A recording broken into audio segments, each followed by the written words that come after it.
You're listening to Buried by Time, a podcast about stories, people, places, and events that still have something to tell us. Some are well known, others have nearly disappeared. Let's take a closer look. Dear listeners, a small note before we begin. If you've been paying close attention, you may have noticed that Buried by Time sometimes leaves a trail behind. A name, a casual mention, a strange detail, a passing reference. Not every clue announces itself. Some are hidden in plain sight. Others are fittingly buried. So as you listen, keep one ear open. Somewhere in each episode, there may be a clue pointing towards the next story waiting underneath. Now on to our episode. The call is coming from inside the galaxy. Contact, the wow signal, and the noise between worlds. In the 1997 film Contact, Jodie Foster portrays radio astronomer Ellie Arroway, a scientist who spends years listening to space while most of the people around her quietly assume she is wasting her time. Then, while monitoring the sky through an array of radio telescopes, she hears a repeating pulse. The signal appears to come from Vega, a star roughly 25 light years away. When the sequence is examined, it turns out to be a progression of prime numbers, numbers divisible only by themselves and 1. Nature produces repetition, cycles, pulses, and complex patterns, but a deliberate sequence of prime numbers would be difficult to dismiss as an accident. The signal contains more than mathematics. Embedded within it is an old television broadcast from Earth, the opening ceremony of the 1936 Olympic Games in Berlin, with Adolf Hitler appearing on the screen. In the story, the broadcast traveled outward through space, reached another intelligence, and was returned to Earth with new information hidden inside of it. The implication is unsettling. Earth did not stop transmitting after 1936. Television towers continued sending presidents, wars, commercials, sitcoms, horror films, and late-night hosts introducing old movies to people watching alone in darkened rooms. If those signals are still moving outward, then the history of television may be crossing space in sequence, one forgotten broadcast after another. Inside the returned signal, scientists eventually discover instructions for building a machine. The idea of deliberately reaching beyond Earth had already entered popular music. In 1977, the Carpenters released their elaborate version of Calling Occupants of Interplanetary Craft, with Karen Carpenter calmly addressing any intelligence that might be listening. The song had been first recorded in 1976 by a Canadian band. Its unusual premise drew inspiration from World Contact Day, an event organized in 1953 by the International Flying Saucer Bureau. Participants were encouraged to concentrate at the same time on a telepathic appeal to extraterrestrial visitors, assuring them that humanity was friendly and inviting contact. The Carpenters transformed that strange experiment into lush mainstream pop. Instead of imagining contact as an invasion or an accidental detection, the song treated it as something humanity might initiate simply by concentrating, broadcasting, and asking to be heard. Behind Karen Carpenter's familiar voice was an unsettling assumption. Perhaps someone was already close enough to receive the invitation. Carl Sagan's movie Contact gives humanity the kind of signal we would like to receive, structured, unmistakable, and filled with layers that become clearer as they are decoded. The message does not merely attract attention, it demonstrates intelligence and then provides instructions. Real signals from space have been much less cooperative. Several times during the past 70 years, astronomers, government officials, and radio operators have encountered transmissions that initially seemed difficult to explain. Some were eventually traced to stars, human technology, or ordinary radio interference. Others remain unresolved because they appeared once and never returned.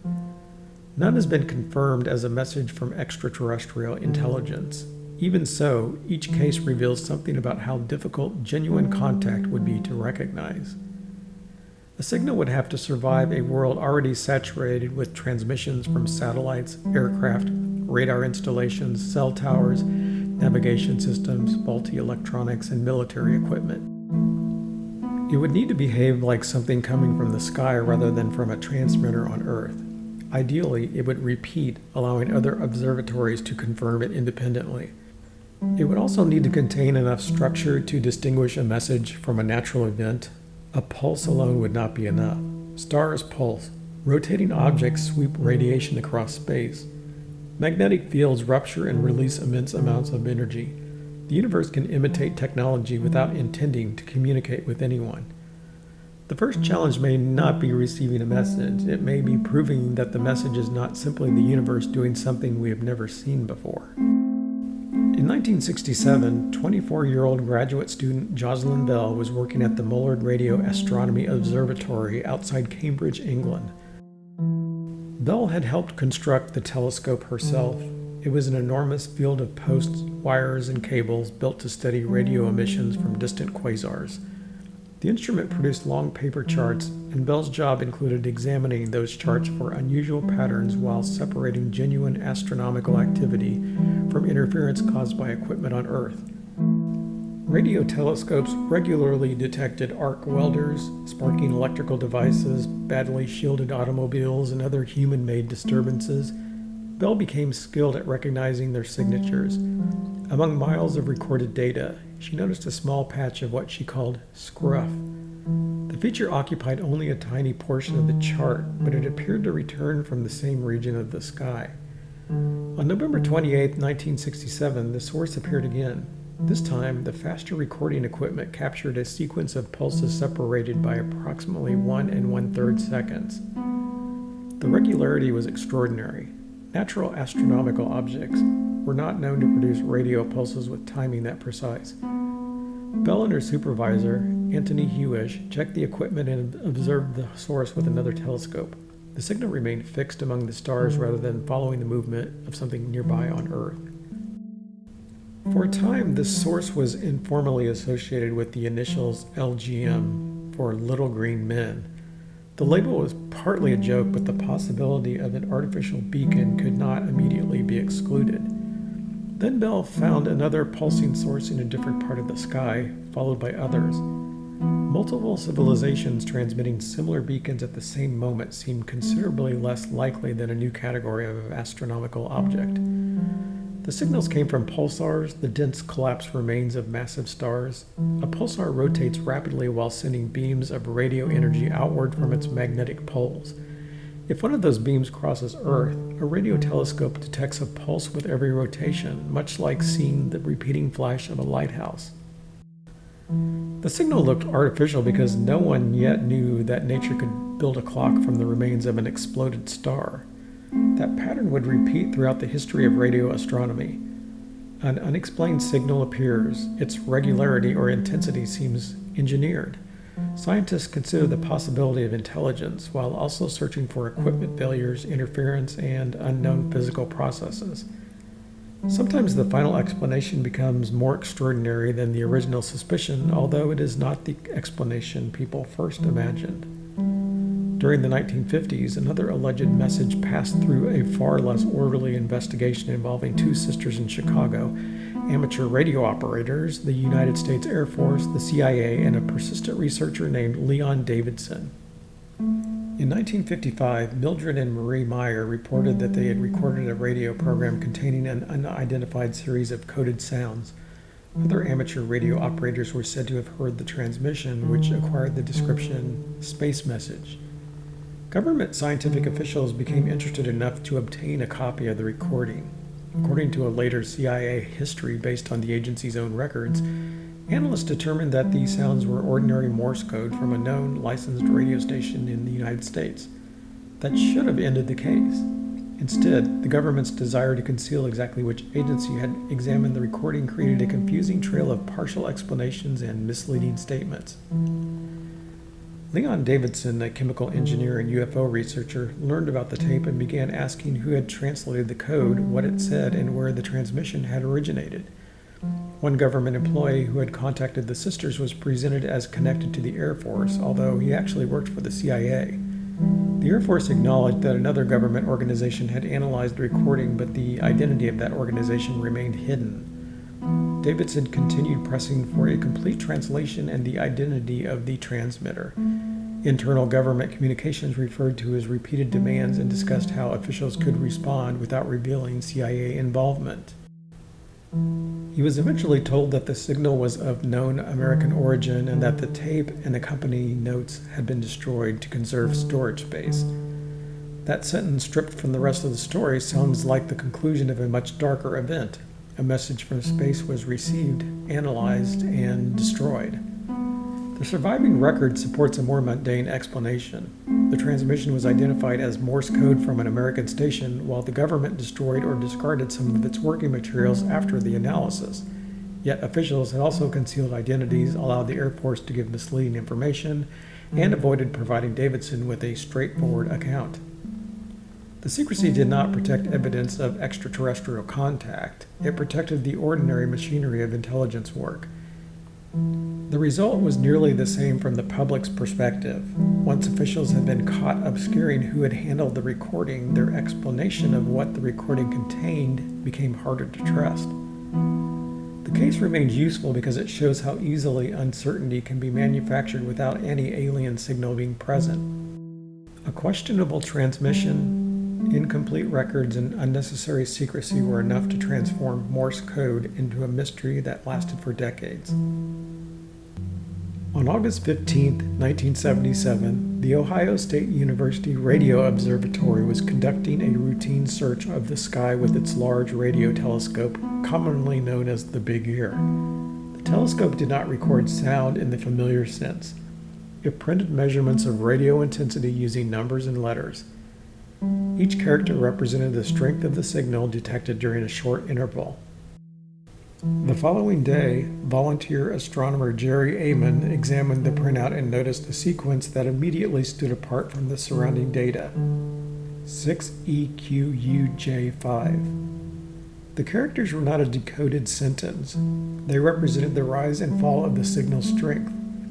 As the Earth rotated, a fixed source in the sky would gradually enter the telescope's beam, increase the intensity, and then fade as the beam moved past it. The signal followed that pattern remarkably well. It lasted just over a minute, approximately the amount of time a fixed celestial source would have remained inside the telescope's field of view. Amon circled the sequence in red ink and wrote a single word beside it: "Wow." The name remained. The WOW signal was narrowband, meaning its energy was concentrated within a small range of radio frequencies. Narrowband signals attract attention in SETI searches because many natural sources spread their energy across a broader range.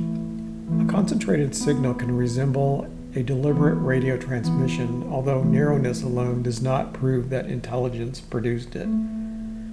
The signal also appeared near a frequency associated with neutral hydrogen, the most abundant element in the universe. Scientists have long suggested that an advanced civilization might choose a frequency near this region because astronomers anywhere in the galaxy would be likely to study it. The telescope had two separate receiving beams that observed the same region of sky several minutes apart. The signal appeared in one but not the other. Researchers returned to the area repeatedly, but it was never detected again. Proposed explanations might have included human interference, reflections from space debris, natural astronomical activity, and emissions associated with clouds of hydrogen. None has achieved universal acceptance. The most important missing element is repetition. If the signal had returned, another telescope might have located it precisely, measured its movement, and studied whether it contained information. Instead, the evidence consists largely of one line on one computer printout from one observation in 1977. It may have been a rare natural event. It may have been interference that happened to resemble a source in deep space. It might even have been an artificial transmission that crossed Earth once and was never aimed our way again. Science cannot confirm the last possibility, but it cannot reconstruct data that were never captured. The signal passed through the telescope, left 6 characters on a page, and disappeared. More than 4 decades later, it remains the most famous message humanity might have heard.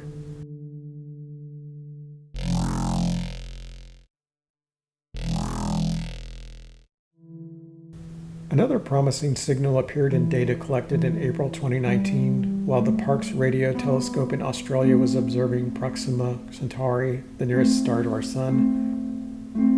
Proxima Centauri is slightly more than 4 light-years away and is known to have planets. That made any unusual transmission from its direction immediately interesting. The signal was narrowband and persisted through several hours of observation. Its frequency shifted slightly over time, which could be consistent with the movement of a transmitter on a rotating or orbiting world. It appeared when the telescope was pointed towards Proxima Centauri and seemed to disappear during some observations away from the star. The candidate was named BLC1, meaning Breakthrough Listen Candidate 1. Unlike the WOW signal, BLC1 was examined using modern digital recordings. Researchers could return to the data, compare nearby frequencies, and search for related signals that the original detection system had filtered out. That deeper examination changed the story. Researchers found signals with similar characteristics elsewhere in the observations. Together, they formed a pattern associated with interference from human technology. The apparent movement of the signal was not persuasive evidence of a transmitter orbiting another star. It was an unusual local signal that happened to imitate some of the qualities scientists were searching for. Follow-up observations of Proxima Centauri did not detect BLC1 again. The case was disappointing only if the goal was immediate confirmation of extraterrestrial intelligence. As a test of the detection process, it was valuable. A signal had passed several initial filters, attracted serious scientific attention, and then been rejected after the evidence was studied more thoroughly. That is how a credible search is supposed to work. Interesting signals are not protected because people want them to be real. They are subjected to increasingly aggressive attempts to explain them without aliens.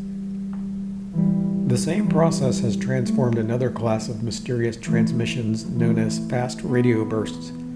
Fast radio bursts are intense flashes of radio energy that can only last a fraction of a second. Some originate in galaxies billions of light years away. Their brevity and power initially left astronomers with little idea what could produce them. Some bursts repeated, others only appeared once. Their sources were difficult to locate, and proposed explanations range from collapsing stars to highly magnetized neutron stars. Inevitably, artificial transmitters were also discussed, at least as a possibility.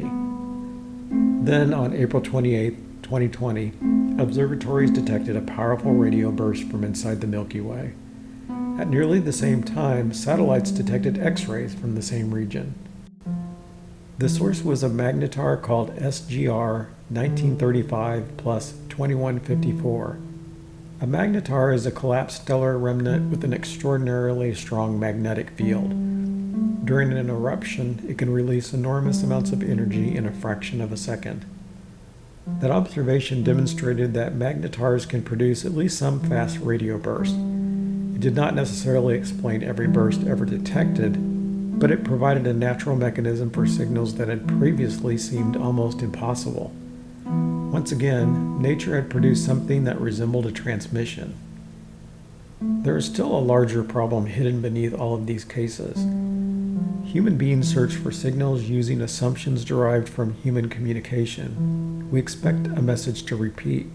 We expect it to occupy measurable frequencies. We look for mathematics, organized pulses, narrow bands, and patterns that distinguish themselves from noise. Those expectations are reasonable because a sender hoping to be discovered might deliberately use simple universal structures. Prime numbers, basic chemistry, or astronomical measurements could provide a starting language between species that share no history, biology, or culture. But we are also assuming that another intelligence would use technology we can recognize. A civilization thousands or millions of years beyond radio might communicate through methods we have not learned to measure. Its transmissions could pass through Earth constantly without interacting with our equipment. A message could be embedded in phenomena we classify as random because we lack the conceptual tools needed to separate its structure from the background universe. The multiverse pushes that possibility even further. There is currently no confirmed evidence that another universe has sent information into ours, or that communication between universes is physically possible. In many multiverse models, separate universes cannot exchange information at all. They are disconnected by definition. Other speculative models imagine universes that once interacted, collided, branched from shared quantum states, or left subtle traces with one another. Even if one of those ideas eventually proved correct, a measurable irregularity would not automatically be a message. It might simply be a physical consequence of how realities form. The distinction between a natural trace and deliberate communication would become almost impossible to establish without repetition, structure, and some indication of intention. That returns us to Contact. The fictional signal from Vega succeeds because it is designed to survive skepticism. It contains mathematics, an image humanity recognizes, and instructions too elaborate to have appeared by chance. Even then, political institutions argue over what the evidence means, who controls it, and whether the person at the center of the event can be believed. Near the end of the film, Ellie returns from an experience that no one else witnessed. From the perspective by observers on Earth, her journey appears to have lasted only seconds. Her recording device contains no visible image, only static. Officials treat that as evidence that nothing happened. Then one detail emerges. The device recorded approximately 18 hours of static. It is not proof everyone accepts, but it adds a question that the official explanation cannot comfortably explain. Real contact may not arrive as a clear voice speaking through a radio telescope. It may begin as an inconsistency, a pulse where no pulse should exist, a frequency that drifts in the wrong direction, a pattern that survives every attempt to remove it, or a recording whose duration does not match the event that produced it. Most strange signals will continue to become pulsars, magnetars, satellites, radio stations, and malfunctioning electronics. That is not a failure of the search. Eliminating false signals is the only path toward recognizing a genuine one. Somewhere inside the noise, however, there could eventually be a pattern that repeats, remains fixed among the stars, and appears simultaneously at observatories separated by oceans. It might contain mathematics, imagery, or instructions. It might be understandable immediately, or it might take generations to decode. The unsettling possibility is not simply that we are alone. It is that a message may have already crossed the Earth, appeared briefly inside an instrument, and vanished before anyone understood what they were seeing.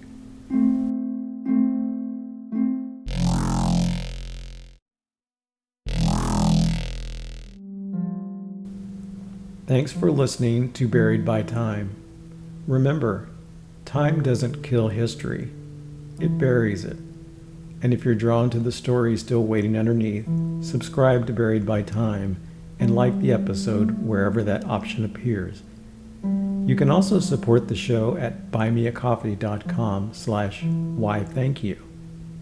And if there's a forgotten story you think belongs here, leave it in the comments.